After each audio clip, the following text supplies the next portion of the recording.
तो खाली तन धले दे तो तोरा मौसी के अकाउंट में काला पैसा भेजना तोरा अकाउंट में ना भेजवा के तो हम कर मनी में राज कॉमेडी वीडियो वाह ना ना कुछ ना के जिंदगी में कुछ होइल ही नहीं थे रे साला ते कथि देखता रे ए साला मनी में राज के वीडियो देखता नहीं साला ते साला का देखता रे हम तो मनी में राज के वीडियो देखता तो साला ये अपन देख ना अपन देखता नहीं बड़ी साला बा पिछड़ा मारता रे साहब यार तो अभी ओकर वीडियो छोड़ के कोनो के चलते नहीं ये खेसारी पवन सिंह वाला लसन सारा फेल बा ये मूठ वाले मनी में राज सारे सारा जने गांव फाड़ देला बा मनी में राज बा चुपचाप देखबे तो देख साला ना देख साले मौज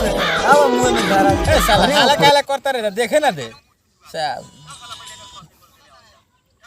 और जो ले आओ साले के ले आओ ए साला तू ना यार चुप साला चुप ज्यादा बोला तो मुंह में हाथ साला होगा बा साला होने का देख का रे तोरा का हो हम मनी में राज के वीडियो देखे भाई नहीं हां मनी में वीडियो देखे हां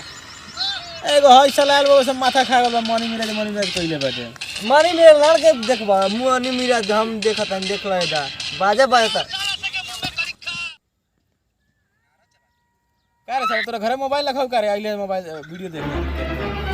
मोबाइल चार्ज में बात तेज बना था रहलो चार्ज में बाटे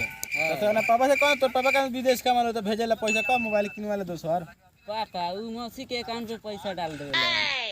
तो तोरा मौसी के अकाउंट में काला पैसा भेजना तोरा अकाउंट में ना भेजवा के तो हम का जानी जा पूछो ना हम जाके पूछी ते देखबे मोबाइल धर साल ते देखा साल एकने कोनो काम धंधा नहीं है करे के खाली मनी मेरे हम अपन मोबाइल ले आतन देखा ना रे उठ चल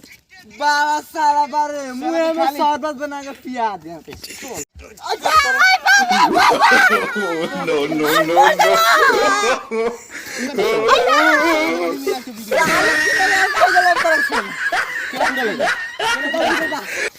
फुटल बा